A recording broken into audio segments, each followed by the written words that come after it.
Apesar das frequentes divulgações de recuperação da economia americana, um ponto está sendo bem complicado, que é o número de desempregados, que ainda estão muito próximos aí da faixa de quase 9 milhões. E por que essas pessoas não conseguem trabalho se há tanta oferta, como é comum se ver e noticiar aos quatro cantos? Bem, eu vou tentar trazer para vocês agora as explicações. Nada de opinião, ok? Efetivamente, os motivos, os fatores, os pontos que estão levando a que muitos não consigam trabalhar aqui. As perguntas que nós vamos focar serão duas. Eu faço questão de lê-las para vocês. Por que trabalhadores não estão voltando ao trabalho? E qual o tipo de trabalhador que é o que não está voltando a trabalhar? Vamos fugir de toda baboseira e vamos aos fatos divulgados por diversos institutos de pesquisa e principalmente pelo Labor Department, ou seja, o Departamento de Trabalho, o Ministério do Trabalho, digamos assim, numa tradução livre aqui dos Estados Unidos.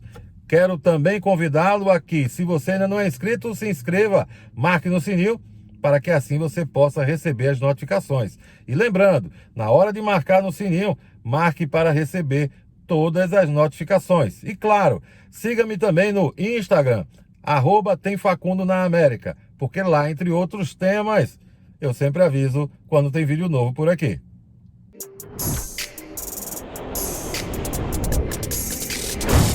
Política, imigração e fatos relevantes. Informação, opinião e verdade em um só lugar. Se prepare porque esse vídeo não vai ser um vídeo de firulas. É um vídeo denso com informações consolidadas para levar a você informação que tem balizamento em fontes oficiais. Diferente do que provavelmente você já deve ter escutado, de que as pessoas não estariam voltando ao trabalho, ou seja, que teria sido criado um efeito preguiça nos Estados Unidos, em virtude da ajuda federal, em decorrência da pandemia, teria feito com que as pessoas passassem a ficar em casa. Quando, na verdade, essas mesmas pessoas que levam esse tipo de desinformação não esclarecem que esse subsídio, que esse auxílio governamental é limitado a $300 semanais, totalizando então $1.200 por mês.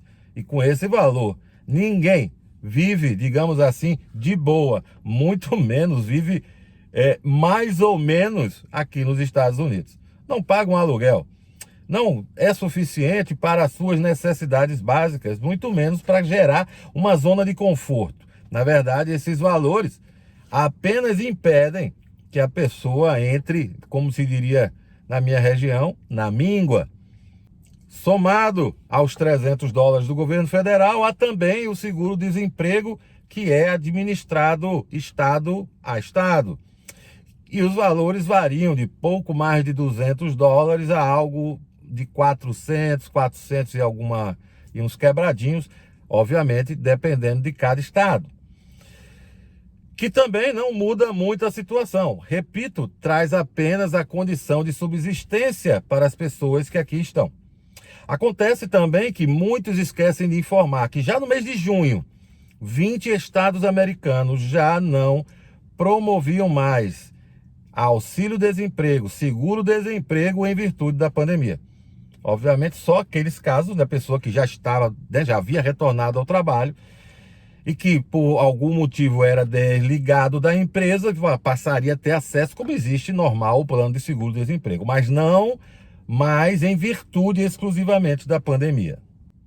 Para que vocês tenham ideia, alguns estados como Alasca, Missouri, mesmo sem terem mais o seguro-desemprego disponível de forma ampla para toda a população, né, em virtude da pandemia, registrou no mês de junho uma procura por trabalho 4% abaixo da média nacional.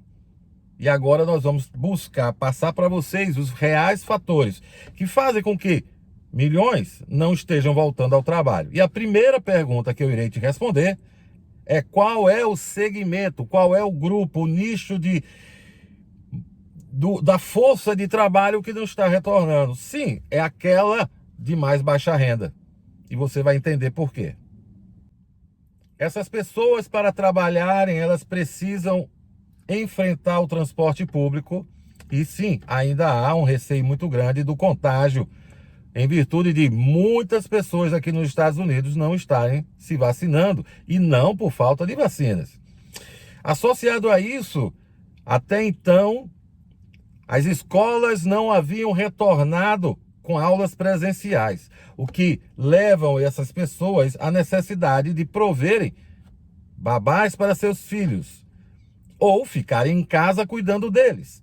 Acontece que uma pessoa que trabalha nessas atividades de mais baixa renda não consegue manter uma babá e ir trabalhar. Estou citando um exemplo de uma razão. Situação essa que vai ser superada a partir de setembro, quando em todo o país o ensino presencial vai retornar.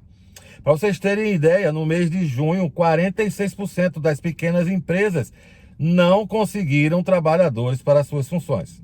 Muitas, inclusive, pagando bônus, ou seja, retornaram a ofertar vagas, mantendo os salários que se pagavam antes da pandemia, porém, colocando como um atrativo um bônus que variam desde $500 a $5.000, dependendo, obviamente, de cada segmento da empresa, se é um motorista de caminhão ou se é um atendente de mesa em algum restaurante. Uma outra situação que muitos ignoram é que a pandemia causou uma reforma, um choque estrutural na distribuição da mão de obra. As pessoas que trabalhavam em áreas como limpeza, restaurantes, hotelaria, tiveram de ir em busca de renda e migraram para outros setores, como delivery, ou até mesmo foram trabalhar em fábricas para produção de máscara. E agora estão receosos de retornar, né, pelas razões que eu já lhe apresentei, a questão de excessos de custos, e também pelo fato de que não querem mais estar expostos ao contato diário, constante com o público. Um público que ele não tem como saber se está ou não vacinado. Ou seja, não são os $1.200 que fazem as pessoas não voltarem ao trabalho. Essas pessoas não se tornam preguiçosas por causa disso. Elas não podem assumir custos extras em virtude da pandemia. Alguns setores aumentaram o salário também. Isso é importante. Valorizar, reconhecer aquelas pessoas que fazem a economia em verdade fluir. Pois sem trabalhadores como eu, como você, não se produz, não se vende, não se gera lucro. Então esse momento sim, é um momento onde o país deverá, muito brevemente, já retornar à faixa abaixo dos 5%, pois a economia dos Estados Unidos é forte sim, e não esmorece de forma tão fácil.